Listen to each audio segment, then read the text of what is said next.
ายดีเนาะเองมีซื้อว่ากินได้หยอดสงามื้อนี้จะมาสาธิตการใส่ออกซิคณะทวีถ้าจะศึกษาข้อมูลคนเจ็บเนาะคนเจ็บซื้อนั่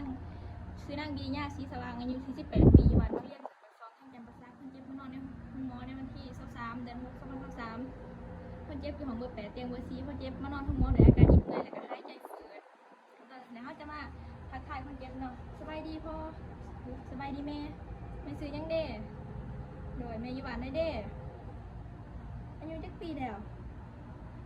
ลูกเองนี่สวาจินดาอยากสงานเด้อเป็นพยาบาลอยู่ตึกนี่วันนี้จะมาใส่ออกซิให้แม่เพื่อเพิ่มความเข้มข้นในเลือดแล้วก็เพื่อให้แม่เศร้าอิดเมื่อยให้แม่หายใจสะดวกแล้วเขาเนาะจะเข้าก่อนจะประเมินคนเจ็บก่อนนะว่าคนเจ็บมีการดึงจ้องของผมบอตีนมือกำแหลบอที่ผิวกำแหลบอแล้วก็ซบของคนเจ็บกำแหลบอ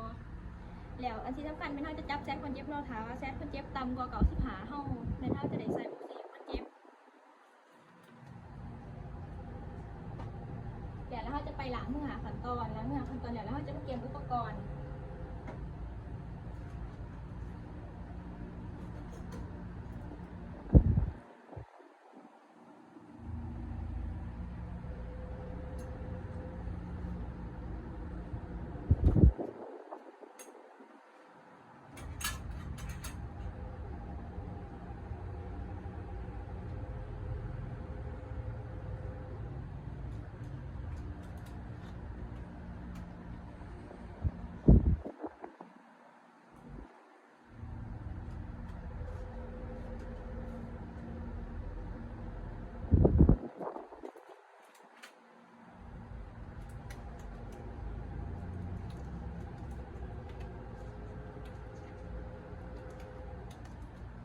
ก่อนที่เขาจะใส่ถุงมือเขาจะจักสภาพแวดล้อมก่อนเนาะถ้าว่ามีพี่น้องคนเจ็บมานั่งต่อเขาก็จะให้พี่น้องคนเจ็บออกไปนั่งถ่ายพี่น้องก่อน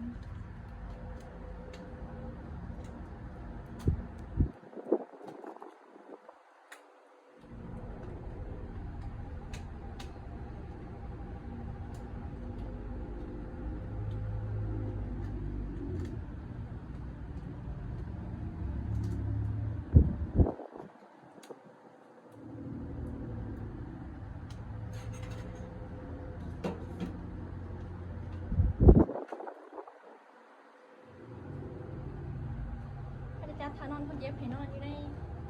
มุม30 องศาขออนุญาตด้วยเมเด้อมันจะเสร็จปากคนเจ็บ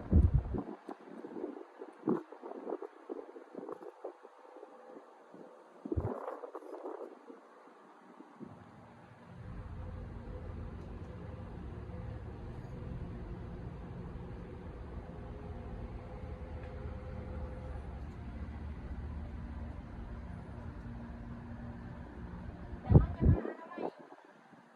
เสียงนะเขาจะทำไมหมองท้ายเดี๋ยวเขาจะต่อใส่ออกซิคนเจ็บเดี๋ยวซ้ำนี่เจ็บก่อน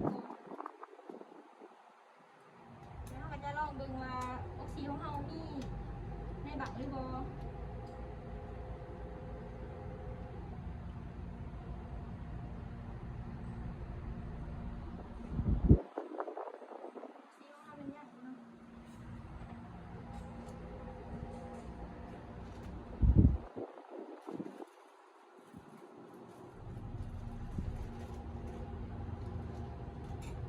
เวลาเฮาซ้ายออกมาเนาะสิ่งที่สำคัญแม่นเฮาบ่ให้มือเฮาฝืนหมองที่เฮาจะใส่ดังของคนเจ็บ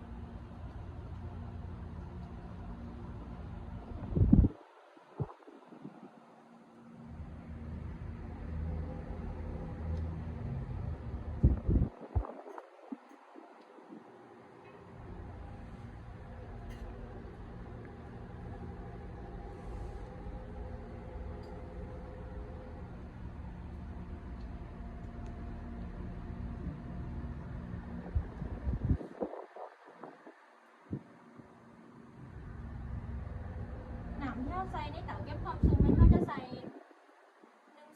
ของเตาเนาะแล้วก็เฮาจะให้ออกซิคนเจ็บอยู่5 ลิตรเขาจะเอาลูกปัดขึ้นหดเลข5แล้วเราก็จะมาทดสอบทรายว่ามีออกซิได้พอ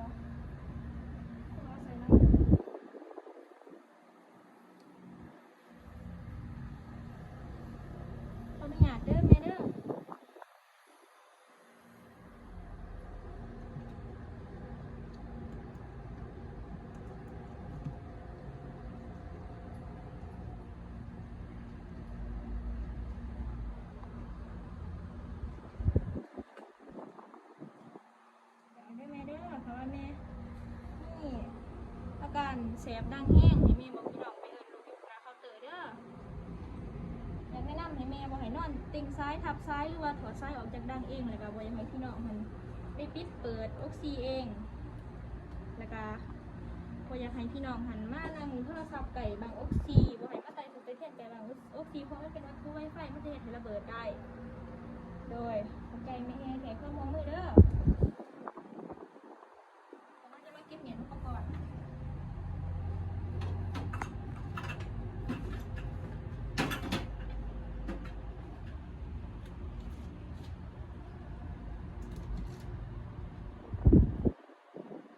เดี๋ยวเราจะไปล้างมือหาขั้นตอน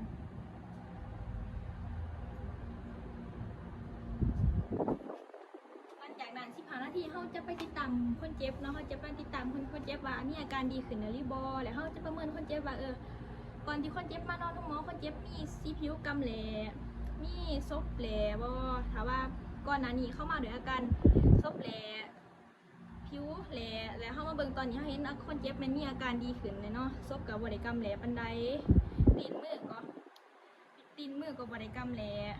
แล้วที่สำคัญเขาจะจับเซตให้คนเจ็บเนาะจับเซตแล้วก็เบิ่งกำมะจรความดันคนเจ็บว่าความดัน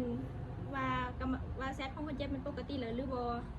เซตของคนเจ็บมันปกติแล้วเนาะเดี๋ยวเขาจะมาประเมินอุปกรณ์เฮาว่าน้ำอยู่ในเตาเก็บความชุ่มนี่ยังลดลงหลายบ่หรือว่ามีความขุ่นบ่ถ้าว่าลดลงหลายหรือว่าน้ำขุ่นไม่เท่าจะเปลี่ยนน้ำเนาะเขาจะเปลี่ยนน้ำแล้วก็จะเบิ่งลูกปัดว่ามันยังอยู่หาลิตรหรือบ่ถ้ามันลดลงเขาจะปรับขึ้นอีกหรือว่าถ้าอุปกรณ์มันเขาจะเปลี่ยนทันทีถ้าว่าคนเจ็บบ่ดีขึ้นถ้าคนเจ็บดีขึ้นแล้วเขาก็จะถอดให้คนเจ็บเลยเดี๋ยวเขาก็จะมาบันทึกข้อมูลคนเจ็บชื่อนางวิริยาศรีสว่างอายุ18 ปีห้องเบอร์ 8เตียงเบอร์ 4ได้ใส่ออกซิในปริมาณ5 ลิตรในเวลา2 โมงหลังจากการให้ออกซิแล้วคนเจ็บมันมีอาการดีขึ้น